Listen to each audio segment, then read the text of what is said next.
Hashtag boycott, viral और I support जैसे social media के सगे संबंधी बने शब्द आज एक बार फिर से अपना प्रभाव दिखाते हुए नजर आ रहे हैं। अदृश्य नेटवर्किंग से बुने इस जाल में एक बार फिर से एक और वर्ड फंसता हुआ दिखाई दे रहा है, जिसे आज की सोशल मीडिया हैशटैग लक्षद्वीप की संज्ञा दे रही है। ये द्वीप शब्द कोई नया नहीं बल्कि उतना ही पुराना हो सकता है जितना सोशल मीडिया पर हैशटैग बाइकॉट मालदीव ट्रेंड कर रहा है। लेकिन आपको ये जानकर हैरानी होगी कि लक्षद्वीप को ट्रेंड कराने के पीछे कोई और नहीं बल्कि यही मालदीव है, जिसको लेकर आज डिजिटली बाढ़ आई हुई है।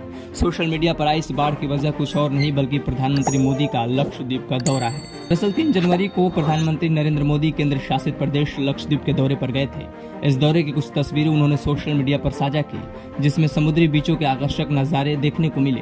पीएम के इस दौरे के बाद सोशल मीडिया पर कुछ यूजर ने पीएम मोदी का लक्षद्वीप वाला वीडियो शेयर करते हुए इसे बढ़िया कदम बताया और मालदीव की नई सरकार को चीन की कठपुतली बताते हुए पर्यटन पर नसीहत दे डाली। सोशल मीडिया की इस ओर में मालदीव के कुछ नेता खुद की फजीहत सह नहीं पाए, जिसके जवाब में पीपीएम के नेता जाहिद रमीज ने लिखा, बेशक ये अच्छा कदम है, लेकिन भारत कभी हमारी बराबरी नहीं कर सकता।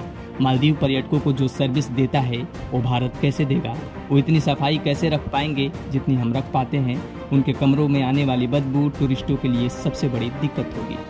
टूरिज्म को लेकर भारत के खिलाफ दिए गए बयान के बाद सोशल मीडिया पर हैशटैग बाइकॉट मालदीव का दौर शुरू हुआ, जिसको देखते हुए मालदीव सरकार ने रविवार को पीएम मोदी और भारत पर अपमानजनक पोस्ट करने वाले अपने 3 उप मंत्रियों को निलंबित कर दिया। इन नेताओं में मंत्री मरियम शिवना, डिप्टी मिनिस्टर अब्दुल्ला महमूद रमाजिद और मारिशा शरीफ शामिल हैं।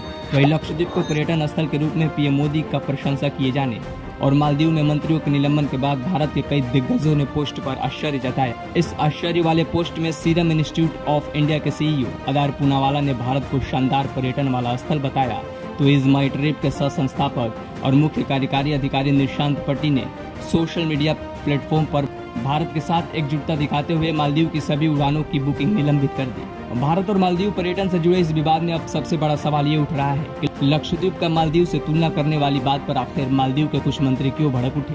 दरअसल मालदीव में भारत के रिश्तों में आई खटास का हालिया इतिहास पर नजर डाले तो मालदीव के नए राष्ट्रपति मोहम्मद मुइजू के सत्ता संभालने के बाद दोनों देशों के बीच खटास आई है। राष्ट्रपति मुइजू चीन समर्थक माने जाते हैं, अपने देश से भारतीय सैनिकों को निकालने के लिए तैयार है। इसके लिए मालदीव में कथित भारतीय सेना की मौजूदगी के खिलाफ इंडिया आउट का नारा भी दिया गया है और इसे लेकर कई प्रदर्शन भी शामिल हुए हैं। भारत के साथ मालदीव के बिगड़ते रिश्ते की पुष्टि उसी दौरान हो गई थी जब आम चुनाव से पहले चीनी कम्युनिस्ट पार्टी के अधिकारियों के साथ बैठक में राष्ट्रपति मुइजू ने कहा था कि यदि मैं अपने सियासी विरोधी मोहम्मद सोली को हराकर राष्ट्रपति बन जाता हूं तो चीन और मालदीव के रिश्तों का नया अध्याय शुरू होगा। आखिरकार राष्ट्रपति मुइजू का चीन के साथ ये नया अध्याय अब अपने रंग रूप में आ रहा है, लेकिन चीन को खुश करने से पहले मुइजू ये भूल रहे हैं कि 1965 की आज़ादी से लेकर कोरोना के वैक्सीन मुहैया कराने तक मालदीव का हमेशा साथ रहा भारत अपने इच्छानुसार हाथ खींच भी सकता है, जिसके पर्यटकों पर मालदीव की पूरी इकोनॉमी टिकी हुई है।